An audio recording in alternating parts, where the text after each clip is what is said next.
নমস্কার নমস্কার নমস্কার নমস্কার আপনাদের সবাইকে নমস্কার, সবাইকে অজস্র শুভকামনা, সবাইকে স্বাগত জানাচ্ছি আজকের এই শরণাগত অনুষ্ঠানে এবং সবাইকে সবাইকে শুভ সকাল। আপনারা তো বিজয় কৃষ্ণ গোস্বামীর কথা শুনেছেন। ঠাকুর শ্রী রামকৃষ্ণ পরমহংসদেবের কথামৃত থেকে পড়ছি। তার আগে ঠাকুরের জীবন কথা বলেছিলাম, তখন তো বহুবার এসেছে, কথামৃতর প্রসঙ্গেও এসেছে বিজয় কৃষ্ণ গোস্বামী। তার তিরোভাব ঘটেছিল আজকের তিথিতে, সেই কারণে আজকের দিনটি বিশিষ্ট। এবারে বলি বেণী মাধবশীলের পঞ্জিকা অনুযায়ী আজকের দিনটার কথা। আজকে 20 জ্যৈষ্ঠ 1431, ইংরেজির 3রা জুন 2024, সোমবার। সূর্যোদয়ের সময় ভোর 4:56, সূর্যাস্তের সময় সন্ধে 6:15। আজকে দ্বাদশী, নক্ষত্র অশ্বিনী। আজকে জন্মে মেষ রাশি, ক্ষত্রিয় বর্ণ, মতান্তরে বৈশ্য বর্ণ, দেবগণ। রাত্রি 11:17 গতে নরগণ। আমাদের হোয়াটসঅ্যাপে চিঠি পাঠাবার নাম্বার 9831922927। চিঠির গোড়ায় অতি অবশ্যই SG এই কথা কটি লিখতে হবে। এবারে বলি আজকের অনুষ্ঠান সম্পর্কে। আজকের অনুষ্ঠানে প্রথমে পুরাণ চিরন্তনে কলির কথা বলছি আমরা। কলির কথা বলতে গিয়ে যেটা বলেছি গতদিন, একটা গল্পের মধ্যে দিয়েই বলা হয়েছে, কিন্তু যেটা বলা হয়েছে সেটা হচ্ছে যে 4টে জায়গায় কলির বসবাস নির্দিষ্ট করে দিয়েছিলেন পরীক্ষিত। 4টে জায়গা কি কি? একটা হচ্ছে পাশা খেলার আসর, মানে সোজা কথায় জুয়া খেলার আসর। দ্বিতীয় হচ্ছে পানশালা, মানে বার যাকে বলে, সেইখানে। তৃতীয় হচ্ছে বারাঙ্গনা গৃহ, গণিকালয়।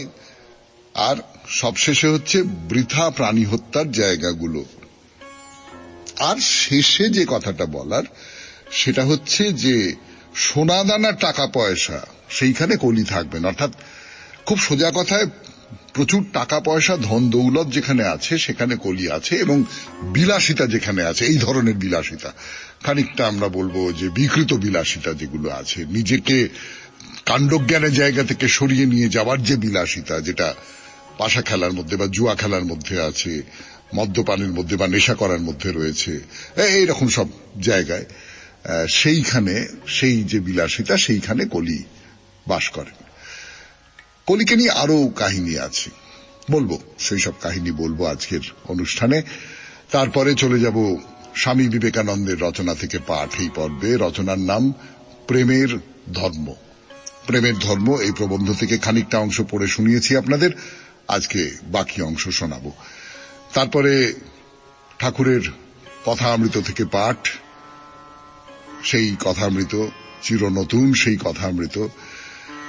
তারপরে আপনাদের চিঠিপত্র এবং শেষে বাইরে দূরে। এই হচ্ছে আমাদের আজকের অনুষ্ঠান সূচি। অন্যান্য দিনের মতোই, শুধু এই বৃহস্পতিবারটা অন্যরকম ছিল, আপনাদের চিঠিপত্র পড়া হয়েছিল। শনিবারটা শেষের দিকটা একটু অন্যরকম, রবিবারটা তো মহাপ্রভুর কথা। আজকে আবার আমাদের পুরনো ধরনে ফিরে এলাম। একটু গান শুনি, গানের পর শুরু করব পুরাণ চিরন্তন, কলির কথা, 92.7 বিগ FM এ শরণাগত অনুষ্ঠানে। আমি আছি আপনাদের সঙ্গে, আপনাদের সৌমিত্র ঘোষ। অনুষ্ঠানে এই যে কলিযুগের কথা বলছিলাম আপনাদের, কলিযুগের কথা বলতে বলতে বলেছিলাম যে তার একটাই পা বাকি রয়েছে। 4 পায়ের একটি বৃষ বা ষাঁড়, ষাঁড় ধর্মের প্রতীক, বৃষ ধর্মের প্রতীক, আপনারা সকলে জানেন। এবং এই 3টে যে যুগ পার হয়ে গেছে, সত্য, ত্রেতা, দাপর, এক একটা যুগ পার হয়ে যায় আর একটা করে পা যেন খসে পড়ে। এমনি করে সত্য, ত্রেতা, দাপর যুগের পর এখন কলিযুগ, ওই একটা মাত্র পা বাকি রয়েছে। তো এই কলিযুগের একটা বর্ণনা মহাভারতে পাওয়া যায়। পাদে নৈকেন কৌন্তেয় ধর্ম কলিযুগে স্থিত। মহাভারতের বনপর্বে হনুমান ভীমের কাছে কলিযুগের লক্ষণ বর্ণনা করেছেন। বর্ণনা করতে গিয়ে কি বলছেন? বলছেন কলিযুগে বেদবিহিত আচার, ধর্ম, কর্ম, যজ্ঞ সমস্তই বিলুপ্ত হবে। ভেবে দেখুন কি বলছেন। কলিযুগে বেদবিহিত আচার, ধর্ম, কর্ম, যজ্ঞ সবকিছুই বিলুপ্ত হবে। আমাদের চারপাশে আমরা তাই দেখতে পাচ্ছি না? বেদবিহিত যা কিছু আচার, ধর্ম, কর্ম, যজ্ঞ কিচ্ছু আর নেই। মানুষ অন্যরকম হয়ে গেছে। আমরা তো চোখের সামনে দেখতে পাচ্ছি। হ্যাঁ, একটা দুটো টুকরো উদাহরণ। হ্যাঁ, যজ্ঞ হয়, এখন যে যজ্ঞ হয় না তা নয়, কিন্তু সেই যজ্ঞের কথা বেশি না বলাই ভালো, তাই না? যজ্ঞ বলতে যেটা বোঝায়, তার পেছনের যে উদ্দেশ্য, তার পেছনের যে আবেগ, সেইগুলো তো আর নেই। আর কি বলছেন? অতিবৃষ্টি, অনাবৃষ্টি প্রভৃতি প্রাকৃতিক বিপর্যয় হবে। অতিবৃষ্টি অনাবৃষ্টি হচ্ছে না? হচ্ছে। তার কারণ হচ্ছে যে এই কলিযুগে আমরা প্রকৃতিকে যেভাবে উত্তক্ত করে তুলেছি।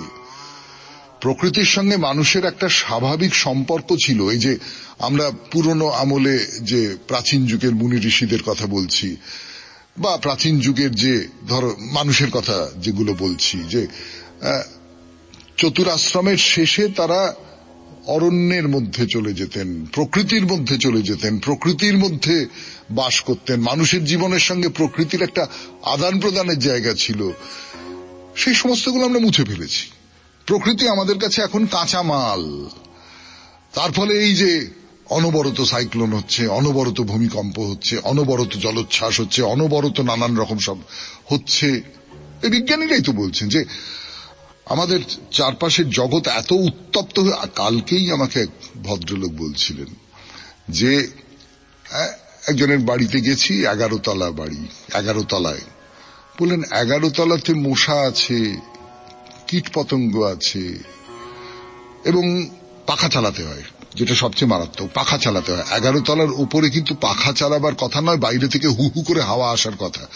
কিন্তু পৃথিবী এত উত্তপ্ত হয়ে উঠেছে, সেই তাপটা 11 তলা পর্যন্ত চলে এসেছে। তো এইগুলো তো রয়েছে, নানান ধরনের রোগ।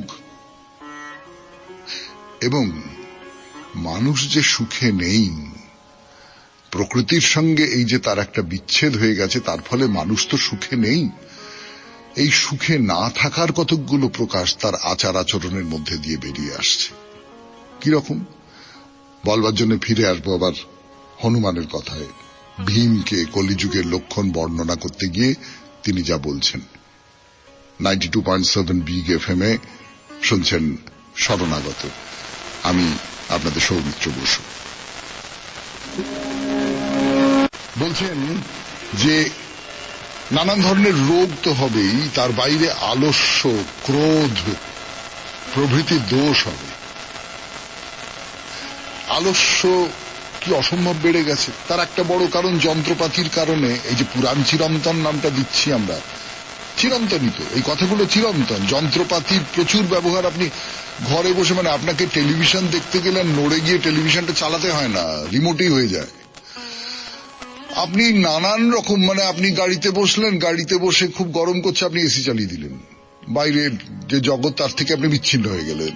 ঠান্ডা, সুন্দর, আলাদা আলাদা, তাই না? তো এই যে তার ফলে আলস্য বেড়ে যাচ্ছে, ক্রোধ বেড়ে যাচ্ছে। মানুষের ভেতরে ক্রোধ কত কত গুণ বেড়ে গেছে, আপনারা নিশ্চয়ই খেয়াল করে দেখছেন। এবং বলছে অত্যাচারী রাজার রাজত্ব, অনাহার, দারিদ্র, এই সমস্ত কিছু দেখা দেবে। এমনকি এই যুগে যারা ধর্মাচরণ করবেন, তারাও সেই ধর্মাচরণের ফল লাভ করবেন না। কলিযুগের কথা আর একবার শোনা যায় মহাভারতের বন পর্বে, মহর্ষি মার্কণ্ডেয়র মুখে। তো মার্কণ্ডেয় যে কথাগুলো বলছেন, সেই কথাগুলো ওই হনুমান যে কথা বলেছেন তারই প্রায় পুনরুক্তি। বড় করে বলেছেন, আরো অনেক কথা বলেছেন, কিন্তু একটা কথা মার্কণ্ডেয় বলেছেন যে কলিযুগ খুব ভয়ানক, খুব খারাপ, কিন্তু কলিযুগের একদিন অবসান হবে। তো কলিযুগের অবসান হয়ে একদিন সত্য যুগের সূচনা হবে, এবং ভগবান বিষ্ণু কল্কি অবতার হয়ে আসবেন, এসে কলিযুগের সমাপ্তি ঘোষণা করবেন। হ্যাঁ, খুব কষ্টের মধ্যে দিয়ে, খুব বেদনার মধ্যে দিয়ে, খুব ক্ষয়ের মধ্যে দিয়ে, কিন্তু করবেন। 92.7 বিগ FM এ শরণাগত অনুষ্ঠানে শুনলেন পুরাণ চিরন্তন। এরপর স্বামী বিবেকানন্দের রচনা থেকে পাঠ, রচনার নাম প্রেমের ধর্ম। ফিরে আসছে গানের পর। শুরু 92.7 বিগ এফএম এ শরণাগত অনুষ্ঠানে। আমি আছি আপনাদের সঙ্গে, আপনাদের সৌমিত্র বসু। স্বামী বিবেকানন্দের লেখা প্রবন্ধ প্রেমের ধর্ম, তার একেবারে শেষ অংশটা পড়ে শোনাই আপনাদের। বালকেরা রাস্তায় ঝগড়া করতে করতে যদি ভগবানের নামে শপথ করে ভারতবর্ষে, তাতে কোনো ঈশ্বর নিন্দা হয় না। আমরা বলি আগুনে হাত দাও, তুমি অনুভব করো আর নাই করো, তোমার হাত পুড়বেই। তেমনি ঈশ্বরের নাম উচ্চারণ করলে কল্যাণ ছাড়া আর কিছু হবে না। ঈশ্বর নিন্দার ভাবটি এসেছে ইহুদিদের কাছ থেকে। ইহুদিরা পারসিকদের আনুগত্য দেখে মুগ্ধ হয়েছিল। ঈশ্বর বিচারকর্তা ও শাস্তা, এ ভাবটি মন্দ না হলেও নিম্ন স্তরের ও স্থূল। ত্রিভুজের তিনটি কোণ। প্রেম কিছু চায় না, প্রেমে কোনো ভয় নাই, প্রেম সর্বদাই উচ্চতম আদর্শের জন্য।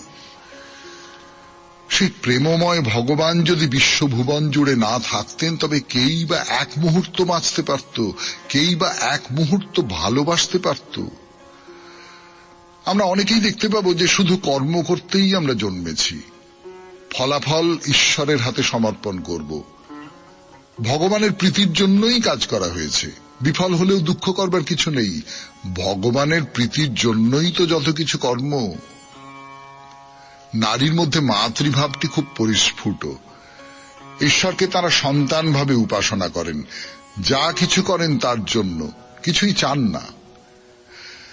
ক্যাথলিক এইসব গভীর তত্ত্বের অনেক কিছুই শেখায় এবং একটু সংকীর্ণ হলেও অতিশয় ধর্মনিষ্ঠ। আধুনিক সমাজে প্রোটেস্ট্যান্ট মত উদার হলেও অগভীর। সত্য কতখানি মঙ্গল করেছে তার দ্বারা সত্যের বিচার করা একটি শিশুকে কোনো বৈজ্ঞানিক আবিষ্কারের মূল্য সম্পর্কে জিজ্ঞাসা করার মতোই অসঙ্গত।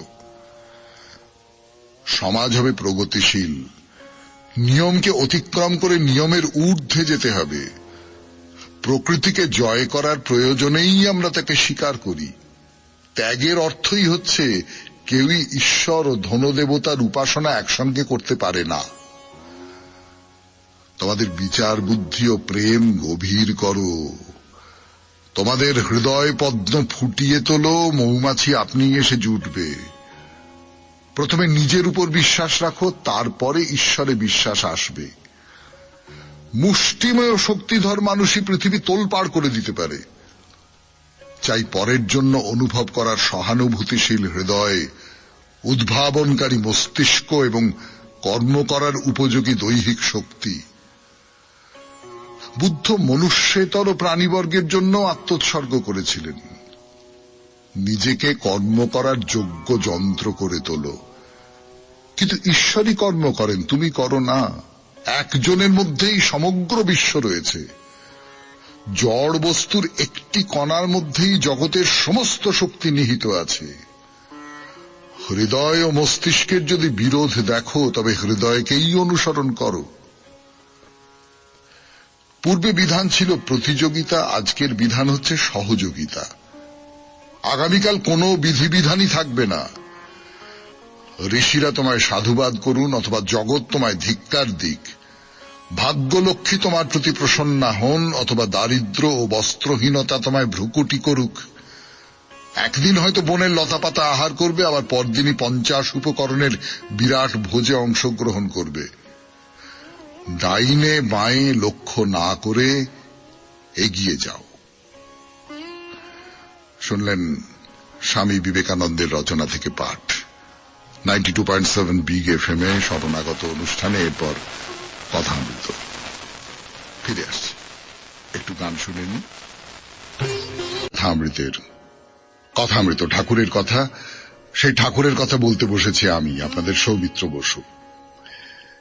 ঠাকুর নানান সময়ে নানান উপদেশ দিচ্ছেন। সেই সমস্ত উপদেশগুলো কিছু কিছু আপনাদের বলি, তাই নিয়ে আমার যে একটা দুটো কথা মনে হচ্ছে এক্ষুনি সেই কথাগুলোও বলি। যেমন একটা কথা ঠাকুর মাস্টারমশাইকে বলছেন যে এই হাত ভাঙার পর একটা ভারী অবস্থা বদলে যাচ্ছে, নরলীলাটি কেবল ভালো লাগছে। হাত ভাঙা তাকে কি স্মরণ করিয়ে দিচ্ছে যে তুমি এই নরলীলা করতে এসেছো? এই যে তোমার হাত ভেঙেছে, তার ফলে এত মানুষের উদ্বেগ ব্যাকুলতা, তারা তোমাকে ঘিরে আছে, এবং ঘিরে থাকার ফলে তুমি তাদের সঙ্গে কথা বলতে পারছো, তোমার সঙ্গে তাদের একটা ভালোবাসার সেতু তৈরি হচ্ছে, একটা ভালোবাসার সম্পর্ক তৈরি হচ্ছে, একটা ভালোবাসার একটা যোগাযোগ কোথাও তৈরি হচ্ছে। এইটা ভালো লাগছে ঠাকুরের। এই যে নরলীলা বলছে, নিত্য আর লীলা। নিত্য হচ্ছে সেই অখণ্ড সচ্চিদানন্দ, সেই নিত্য, সেই চিরকালের। আমরা আমাদের চারপাশে যা কিছু দেখি, সেই দেখাটা তো চিরকালের কোনো কিছুকে আমরা দেখি না। সমস্তটাই অনিত্য, সমস্তটাই শেষ হয়ে যাবে একদিন। তার একটা শুরু আছে, তার একটা শেষ আছে। যে কোনো কিছুর চারপাশের পৃথিবীতে যা কিছু আমরা দেখি, এই বিরাট মহাবিশ্ব থেকে আরম্ভ করে একটা পোকামাকড় পর্যন্ত, এই সকলেরই একটা শুরু আছে, একটা শেষ আছে। কিন্তু সচ্চিদানন্দ, তার কোনো শুরু নেই, তার কোনো শেষ নেই। তিনি অনন্ত, তিনি অক্ষর, যার কোনো ক্ষরণ নেই, তিনি অব্যয়, যার কোনো ব্যয় নেই, এই রকমের তিনি। তার নিত্য হচ্ছেন সেই অখণ্ড সচ্চিদানন্দ। আর লীলা হচ্ছে ঈশ্বরের লীলা, দেবলীলা, নরলীলা, জগৎ লীলা। এই নরলীলা ঠাকুরের খুব ভাল লাগছে। ঠাকুর কি বলছেন? বৈষ্ণবচরণ বলতো, নরলীলায় বিশ্বাস হলে তবে পূর্ণ জ্ঞান হবে। তখন শুনতাম না, এখন দেখছি ঠিক। বৈষ্ণবচরণ মানুষের ছবি দেখে কোমল ভাব, প্রেমের ভাব পছন্দ করত। এই কথাটা খুব দামি। নরলীলায় বিশ্বাস হলে তবে পূর্ণ জ্ঞান হবে। তাই যদি হয়, আচ্ছা, যে মানুষ, যে সাধু সন্ন্যাসী যা কিছু বলুন না কেন, যারা এই নরলীলাকে অবিশ্বাস করে, এই যে মানুষের যে জীবন, মানুষের যে সমাজ, মানুষের যে বেঁচে থাকা, সামূহিক যে বেঁচে থাকা, সেখান থেকে দূরে চলে গেছেন, হিমালয় গুহায় বসে তপস্যা করছেন, তার মানে তার জ্ঞান পূর্ণ হচ্ছে না। জ্ঞান পূর্ণ হয় কখন? আমি আমার নিজের মতন করে বুঝছি। আমি জানি না আপনাদের সেই বোঝা পছন্দ হবে কিনা, বা আপনারা এর বিরোধিতা করেও যদি চিঠি লেখেন তাহলে আমি খুব কৃতজ্ঞ হব। সেটা হচ্ছে যে, আমি একটা প্রকাশ তো এই তার সেই সচ্চিদানন্দের একটা প্রকাশ তো এই জগতের মধ্যে। তো সেই জগৎকে যদি আমি প্রত্যাখ্যান করি পুরোপুরি, তাহলে তো কোথাও আমি সচ্চিদানন্দের ওই যে প্রকাশ, তাকে প্রত্যাখ্যান করলাম। তাহলে সেটা, তাতে পূর্ণ জ্ঞান কি করে হয়? অন্যদিকে দেখুন, অনেকগুলো সংগঠন বলতে যেটা বোঝায়, সেই রকম ধর্মীয় সংগঠন আছে, যারা মানুষের মধ্যে রয়েছে, মানুষের সেবা করে, মানুষের বিপদে আপদে তাদের দিকে এগিয়ে যায়। এইরকম তো আমরা আমাদের চারপাশে দেখছি তো অনেক কিছু। তো এই যে এরাই তো সত্যি সত্যি সামগ্রিক একটা জ্ঞানের প্রকাশ এদের ভেতর দিয়ে ঘটছে। 92.7 বিগ FM এ শরণাগত অনুষ্ঠানে শুনছেন কথা অমৃত থেকে পাঠ। আমি আছি আপনাদের সঙ্গে, ফিরে আসছি গানের পর।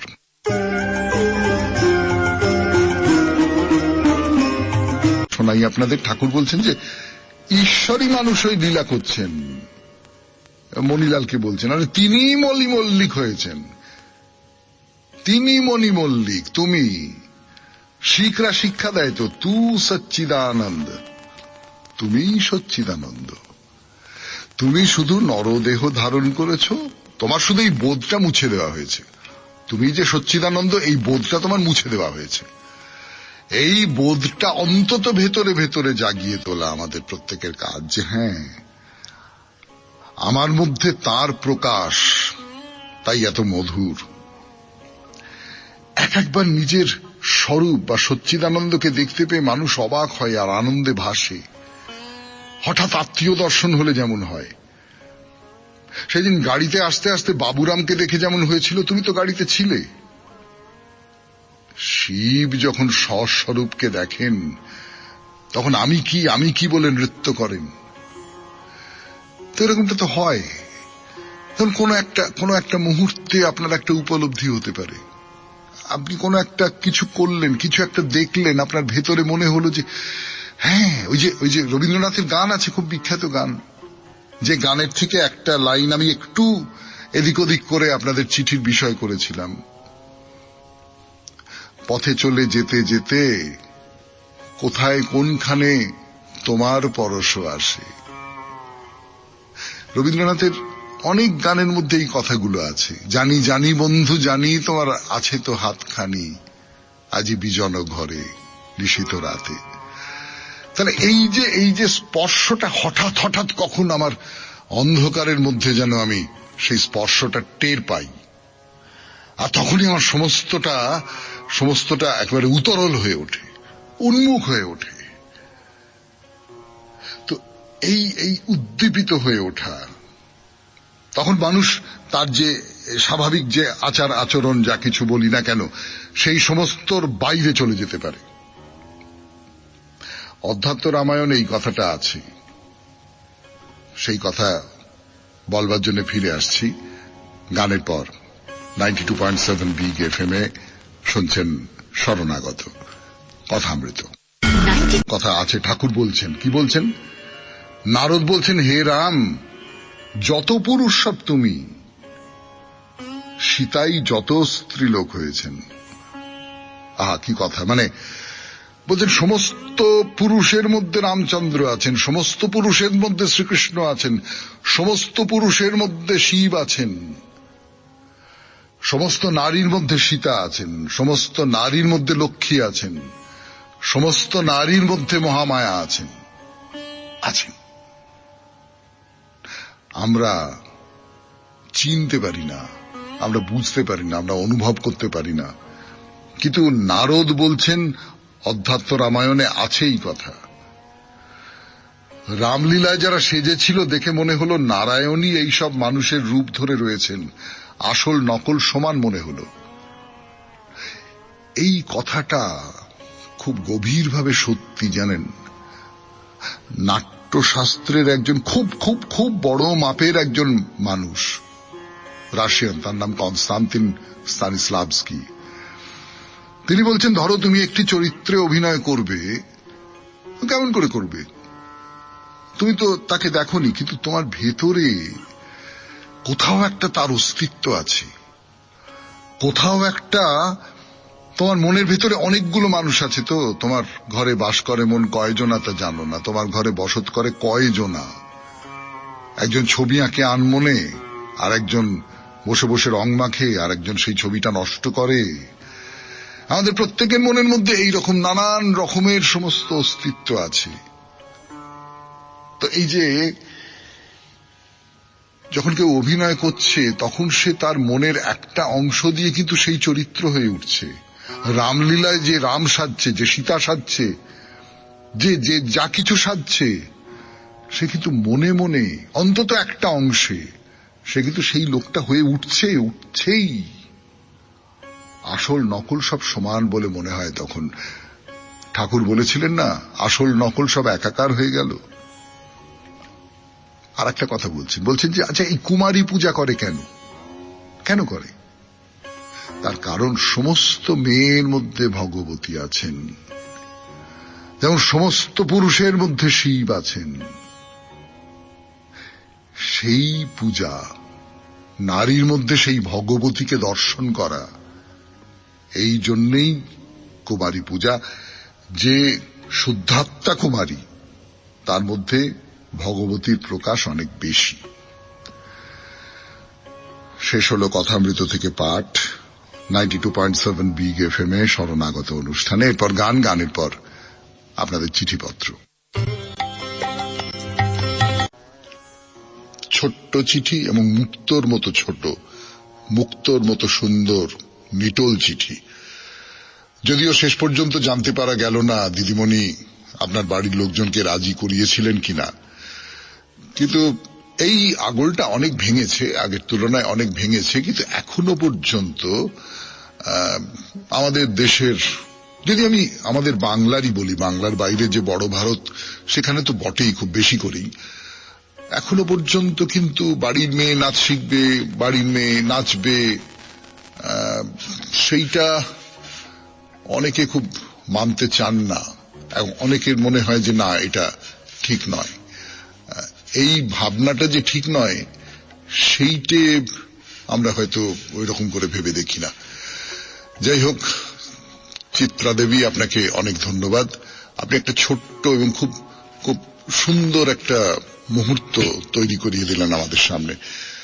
এরপর বাইরে দূরে আপনারই জায়গা রাজবলহাট 92.7 বিগ এফএম এ শরণাগত অনুষ্ঠানে ফিরে আসছি গানের পর।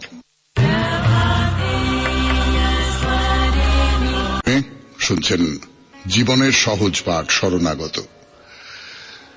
এর আগের দিন তো আমরা ভোগ খেলাম রাজবলহাটের রাজবল্লভী দেবীর মন্দিরে।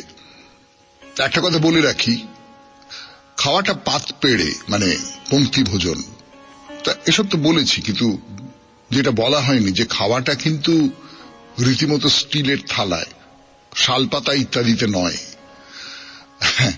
আসলে শালপাতা বলুন কলা পাতা বলুন, তাতে খেলে তো সেইটা ফেলে দিতে হয়, জঞ্জাল হয়ে জমে, দুর্গন্ধ হয়, পোকামাকড় সব জড়ো হয়, মানে সব মিলে খুব একটা বিচ্ছিরি অবস্থা। সেই জন্য দেখবেন অনেক মন্দিরে এরকম থালা বাটির ব্যবস্থা থাকে। তবে খাওয়া হয়ে গেলে থালাটি তুলে একটা জায়গায় রেখে দিয়ে আসতে হবে ধোয়ার জন্য, সে তো বলাই বাহুল্য। তো আমাদের এই দেবীর মন্দির খুব একটা সাজানো গোছানো কিছু নয়, বরং ওই পুরনো বাড়ির কলতলা যেরকমটা হয় না, একটা চৌবাচ্চা আছে, কল আছে, আবার এক পাশে সার সার কল করে দেওয়া আছে। আপনি হাত মুখ ধুয়ে নেবেন, আর সেখানে যাবার আগে ওই চৌবাচ্চার সামনে জড়ো করে রাখা বাসনের মধ্যে আপনার উচ্ছিষ্ট থালাটাও নামিয়ে রেখে দেবেন। ধোয়ার কাজ অন্য লোকেরা করবে। আবার এমনও তো হতে পারে আপনি এখানে বসে প্রসাদ খাবেন না, কিংবা হয়তো বাড়িতে এমন কেউ আছেন যিনি আসতে পারেননি এই মন্দিরে, তাকেও প্রসাদ দেবার জন্য আপনি বাড়িতে নিয়ে যেতে পারেন। সেক্ষেত্রে প্রসাদ নিয়ে যাবার বাসনপত্র আপনাকেই নিয়ে আসতে হবে, এখান থেকে প্যাক করে দেবার কোনো ব্যবস্থা নেই। তো ভোগের কথাই যখন উঠে পড়লো, তখন মা রাজবল্লভীর একটা গল্প শোনাই আপনাদের। না, সত্যি মিথ্যে তো জানি না, কিন্তু এইসব গল্পে মা যেন ঘরের মা হয়ে আমাদের সামনে ধরা দেন। গল্পটা বলবো, গুছিয়ে বলবো, তার আগে একটু গান শুনে নি। 92.7 বিগ এফএম এ শুনছেন শরণাগত বাইরে দূরে অনুষ্ঠানে। আমরা এখন রাজবলহাটের রাজবল্লভী দেবীর মন্দিরে। দেবীকে নিয়ে একটা গল্প শুনুন। এখন রাজবলহাটকে আজকে যা দেখছেন চিরকাল তো এইরকম ছিল না। ধরুন এই একটু আগেই যে চিত্রা দেবীর যে চিঠিটা পড়লাম, রাজবলহাটের মেয়ে, বাড়ির বড়রা আপত্তি করছেন যে মেয়ে কেন নাচবে, বাচ্চা মেয়ে। মানে গ্রাম ছিল আরো অনেক আগে, গহীন গ্রাম। তো সেই গাঁয়ের একজন মানুষ জমিতে একটু নোটে শাক বুনেছেন, আর সেই নোটে শাক তার হাতের গুণেই হোক আর অন্য যে কোনো কারণেই হোক এবারে ফনফন করে উঠেছে। তা সেই ক্ষেত্রটি চোখে পড়েছে মায়ের, মানে মা রাজবল্লভীর। তো আপনাকে তো আগেই বলেছি, মা চিংড়ি মাছ আর নটে শাক খেতে খুব ভালোবাসতেন। ওই খেতে নটে শাক দেখে তার খুব লোভ হয়েছে, কি করে খাওয়া যায়। মা সেই লোকটিকে স্বপ্নে দেখা দিয়ে বললেন, হ্যাঁ রে, তুই এত সুন্দর নোটে শাক বুনেছিস, কই আমাকে তো দিলি না। শোন বাবা, এই আমার পায়ের একটি নুপুর তোর জমিতে খুলে রেখে যাচ্ছি, তার বদলে কালকে তুই 4টি নোটে শাক আবার মন্দিরে দিয়ে যা, কেমন? আর ভোগ খেয়ে যাবি কিন্তু।